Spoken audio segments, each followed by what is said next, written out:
Salut Anthony, Bonjour Rida. comment vas-tu? Bah, écoute, ça va, ça va. Le confinement se passe bien?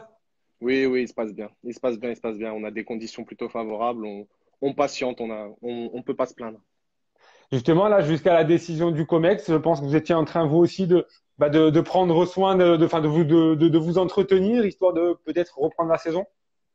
Oui, oui, on était en train de s'entretenir, on patientait, mais surtout on continue de s'entretenir parce que Ouais. ça s'arrête pas seulement à cette décision et cette accession.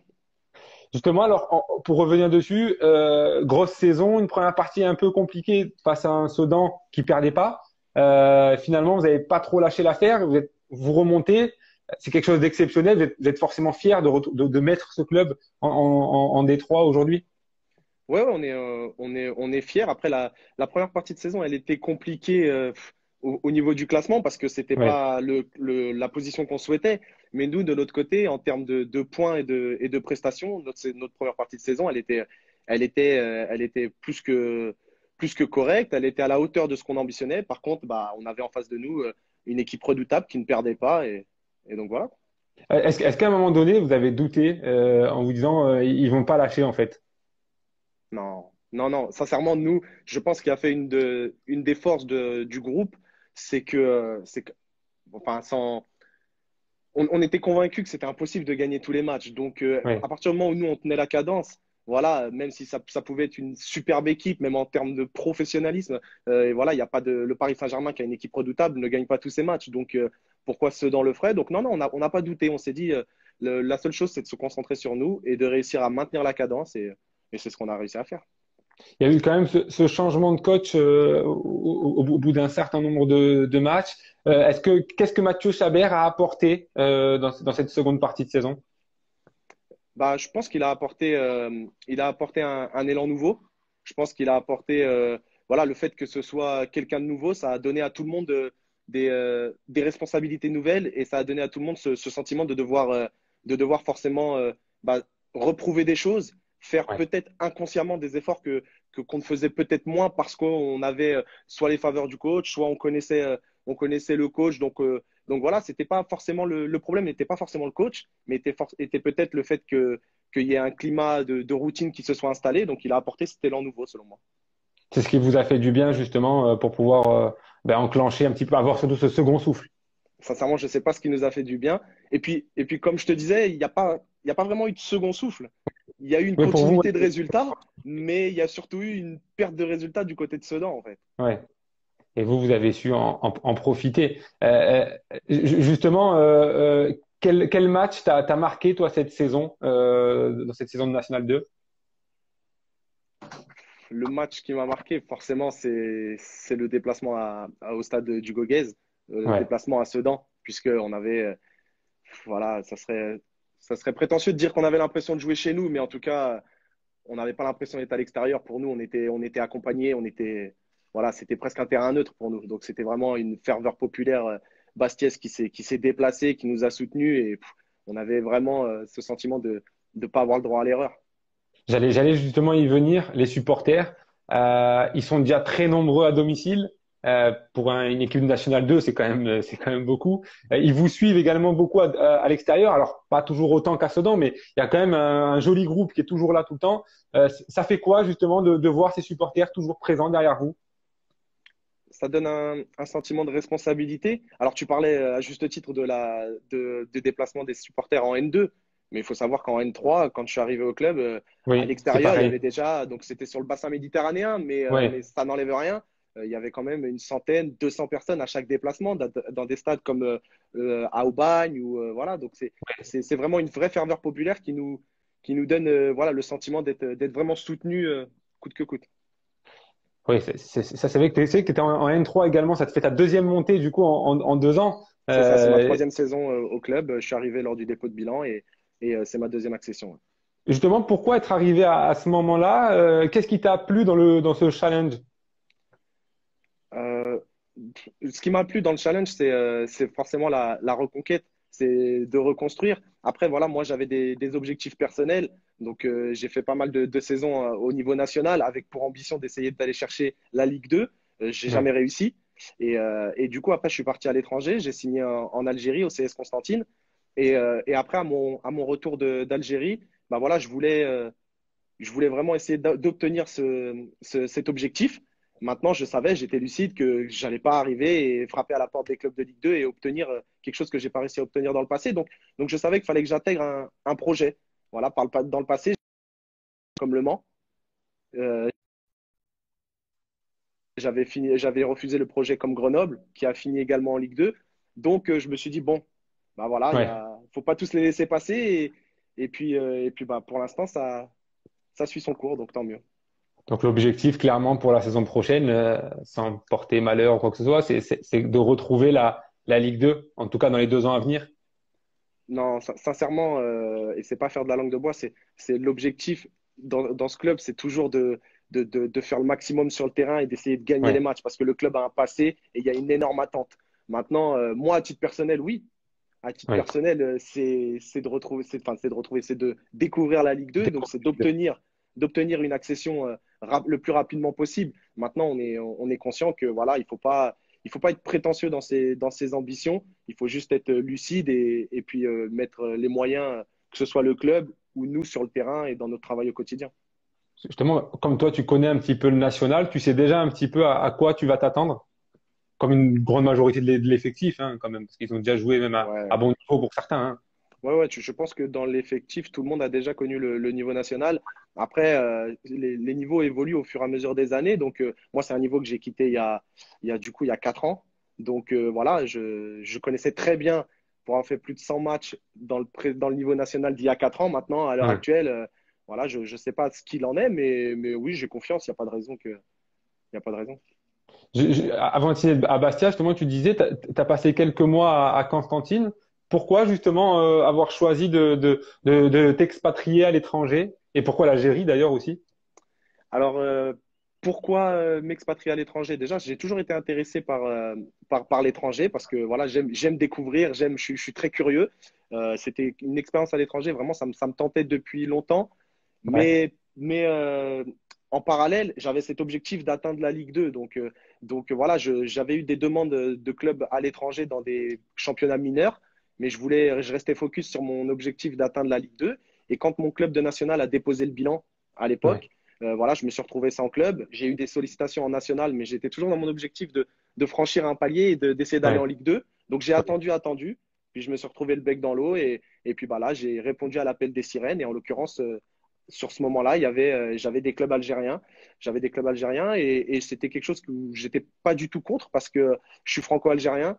D'accord. Ma maman était algérienne. Donc voilà. Et Constantine, en plus, était un club non loin des terres de mes origines. Donc voilà, tout ça relié, c'était vraiment quelque chose, vraiment pas à contre-cœur. C'était une réelle volonté et ça a été une très bonne expérience d'ailleurs. Justement, qu'est-ce qu'elle t'a apporté, cette expérience? Cette expérience, elle m'a apporté beaucoup de mental, je pense en tout cas. Ouais, Beaucoup de mental parce que je suis arrivé, ça s'est pas passé sportivement comme je le voulais. Voilà, il y a eu des aléas, voilà, quelques péripéties, ouais. mais auxquelles j'ai réussi à faire face. Donc ça m'a aussi endurci. Ça m'a fait aussi sûrement mûrir et grandir. Et puis ça m'a apporté, voilà, cette gestion que j'avais connue un peu dans certains matchs. En national, cette gestion de la pression, puisque Ouais. en Algérie, voilà, même si voilà, c'était pas systématique, mais il y avait énormément de supporters dans les stades et des supporters très survoltés. Ouais, justement, c'est ce que j'allais vous dire. L'Algérie, c'est particulier au niveau de ses supporters. On parlait de Bastia tout à l'heure. Ça ressemble un petit peu dans cette chaleur, on va dire. En fait, ça ressemble dans cette chaleur et je pense pouvoir dire il y a beaucoup de similitudes dans le sens où ce sont des gens qui vivent pour le foot, qui vivent pour le club qu'ils représentent. Et du coup, ils sont prêts à tout. Et ça veut dire qu'en fait, dans les bons moments, on sent une telle chaleur, ils vous donnent tout. Par contre, Ouais. quand vous rendez pas sur le terrain, eh ben, vous le sentez aussi, dans les bons comme dans les mauvais moments. Voilà, c'est très, je vais pas dire disproportionné parce que ça serait péjoratif, mais c'est très intense Ouais. dans les deux secteurs. Ouais. Ouais, c'est vrai que c'est ça a dû un petit peu quand t'es arrivé, ça a dû peut-être un petit peu te surprendre, on va dire, dans un En, premier temps. en Algérie? Ouais, Non, parce que, enfin, forcément oui, parce que c'est toujours surprenant de le découvrir en vrai. Mais comme je te disais, je suis quelqu'un de très curieux. Ça veut ouais, dire donc, que j'avais l'impression de le connaître sans y être allé, parce que c'est un championnat. Puis j'avais des sollicitations depuis quelques années, donc je me renseignais parce que ça me démangeait. ouais. Donc voilà, j'avais vu des vidéos, j'avais passé des appels à des gens qui avaient eu une expérience là-bas. Donc, euh, donc je savais un peu à quoi m'attendre quand même. Mais bon, le voir en vrai, tu as raison, voilà, c'est quand même, ça a quand même eu un effet de surprise. L'étranger, c'est quelque chose qui peut t'intéresser à moyen terme, encore une fois, ou t'as fait le tour? Non, j'ai pas fait le tour. En fait, ça dépendra de beaucoup de choses. Contrairement à, si tu veux, en fait, quand j'étais plus jeune, à l'âge de 20 à 25 ans, j'étais ouvert à l'étranger par goût de l'aventure, Ouais, par le goût de découvrir. Donc, ça veut dire que je vais pas dire, mais on va grossir. J'étais prêt à aller partout. À l'heure actuelle, j'ai une femme, j'ai deux enfants. ouais, Voilà, je suis quelqu'un de très famille et je souhaite garder cette proximité. Donc, avec ma famille, je suis originaire de la région nantaise. Donc, ouais. voilà, si je devais partir à l'étranger, je suis pas contre, mais dans l'avenir, mais ça serait vraiment pour quelque chose de très cohérent. Et voilà, je partirais plus à l'aventure, comme je Ouais. disais tout à l'heure. L'Algérie, ça s'était arrêté justement pourquoi? Parce que tu aurais pu continuer encore ou c'était vraiment une décision de ta part? C'était une décision et de ma part et du club qui voulait faire un renouveau d'effectifs. Et moi, Ouais, de ma part, voilà, je venais d'être papa pour la deuxième fois. Mon ouais, grand était scolarisé, il était déjà scolarisé, donc il était scolarisé en France. Et ouais, donc du forcément. coup, voilà, il y avait l'éloignement des enfants, c'était assez compliqué. Ouais. Tu as tout de suite embrayé avec Bastia ou il y a eu une période de chômage, entre guillemets? Ouais, non, non, en fait, je suis rentré en juillet. J'ai Ouais, résilié en juillet et je me suis engagé à la reprise du club direct. Quand ils ont repris le club, ouais, donc les en août, repreneurs en septembre. Ils ont septembre. repris fin août et j'ai signé le 3 septembre. Et entre justement cette période-là, Bastia était déjà sur toi ou il y a eu des clubs qui sont venus, qui ont essayé de t'approcher? Non, non, non, non. Il y avait, quand je suis rentré d'Algérie, donc après avoir passé un an, avoir quitté le championnat national Ouais, un an auparavant, j'avais pas de sollicitation. J'étais complètement sorti des radars. Et du coup, voilà, à ce moment-là, en août, j'ai eu un club de N2. J'ai eu un club de N2 et une approche d'un club de N1 pour éventuellement être doublure, mais c'était rien de concret. Il y avait que la N2 qui était ouais, concrète et j'avais pas Bastia.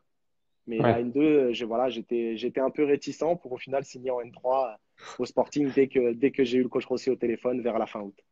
Ouais, forcément. Cette période-là où il n'y a pas eu de sollicitation, t'as un peu douté? Oui, ouais, ouais, Ouais. ouais, j'ai douté. Ouais. Enfin, j'ai douté. Oui, oui, j'ai douté. J'étais inquiet parce que j'avais envie de jouer au foot. J'avais envie Ouais. de continuer de vivre de ma passion et voilà, je voulais trouver un challenge intéressant. Bah ouais, normal, c'est logique. Pour revenir un peu sur le poste de gardien de but, ça nous permettra de faire la transition un peu plus tard sur l'heure qui nous attend de 14 à 15 heures. Pourquoi toi, tu as voulu, à quel moment en fait, tu as voulu devenir gardien de but? Moi, c'est bizarre, ouais, depuis tout petit, je faisais du foot. J'allais voir mon grand frère jouer au foot. J'allais voir mon grand frère jouer au foot et puis bah du coup, je sais pas, j'ai pas de grands souvenirs parce que j'étais très jeune, j'avais 5 ans, mais ça m'étonnerait pas que ce soit qu'on m'ait mis dans les buts en me disant bah au moins tu nous embêteras pas. Et puis ça lui ressemblerait un petit peu d'ailleurs. Et puis du coup après, j'ai le souvenir par contre d'aimer ça, de me jeter Ouais, partout, aux grandes dames de ma mère parce que les fringues étaient toutes souillées. Mais ouais, ouais, non, non, ouais, je sautais partout, j'aimais ça. Voilà, contrairement à beaucoup de gardiens de but qui, eux, ont un peu testé tous les postes pour en venir oui. après au poste de gardien de but, bah moi, depuis l'âge de 5 ans, mon père était entraîneur et il entraînait mon grand frère et moi j'allais les voir et j'ai débuté directement gardien de but. Quel genre de gardien es-tu? Comment tu te définirais? C'est pas un exercice facile, ça. Non, franchement, c'est pas facile, c'est pas facile, c'est pas facile. Je me définirais comme un gardien explosif, un gardien avec assez bon sur sa ligne et avec une bonne qualité de relance. Il y a une question on nous demande si tu seras au Sporting en N1 la saison prochaine. On présume forcément que oui. Oui, oui. très largement. Est-ce que justement il y a un gardien à un moment donné qui t'a, j'ai envie de dire, marqué ou qui t'a poussé à, je sais pas, enfin, un gardien vraiment que t'aimais voir jouer? Oui, Michael Landreau. Je suis originaire de Nantes. Ah bah oui, Voilà, forcément. je suis originaire de Nantes et puis voilà, toute proportion gardée, à mon petit niveau, depuis tout jeune, les qualités qui me représentent, que je t'ai décrites, c'est celle Ouais, de lui à c'est son ça. haut niveau, Michael Landreau. Donc, ouais, Michael Ouais, Landreau. clair. En plus, il est passé par Bastia également. Exactement.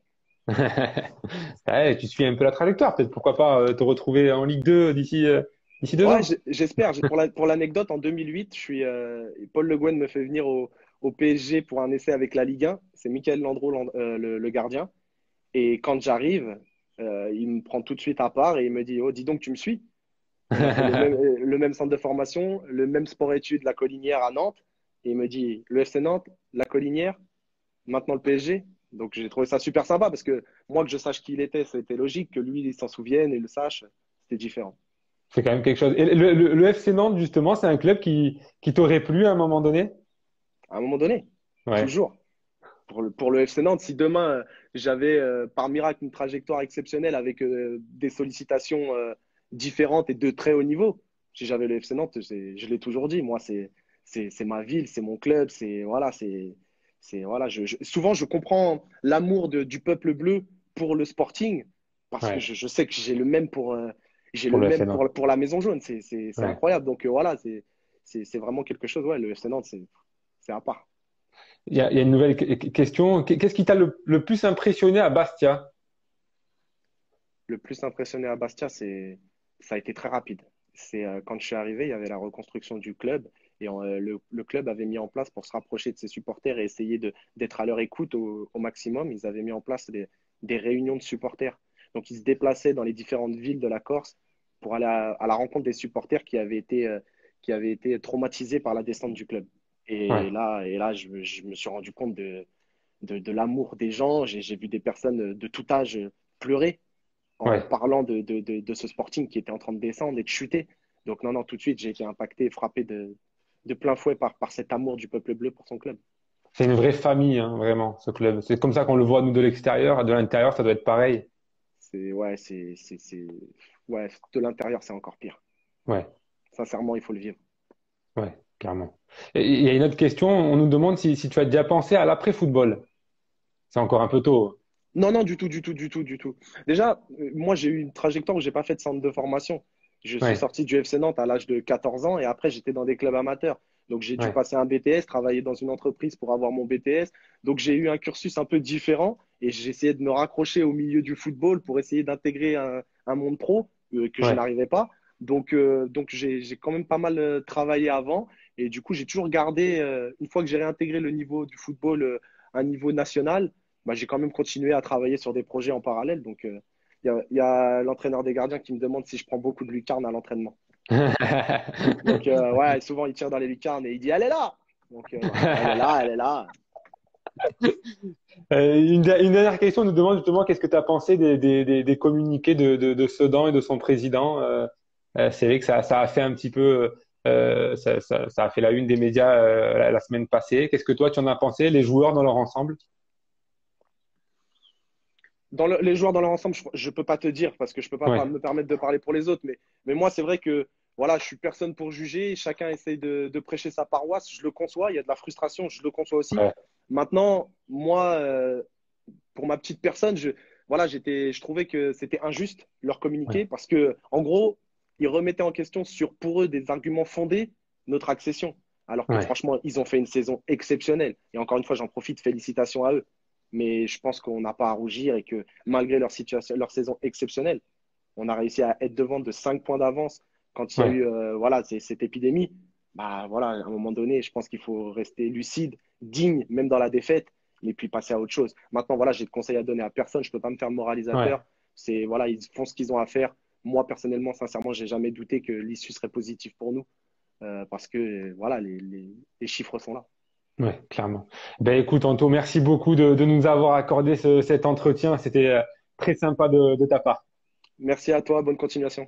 Merci beaucoup. Ciao, ciao. Ciao.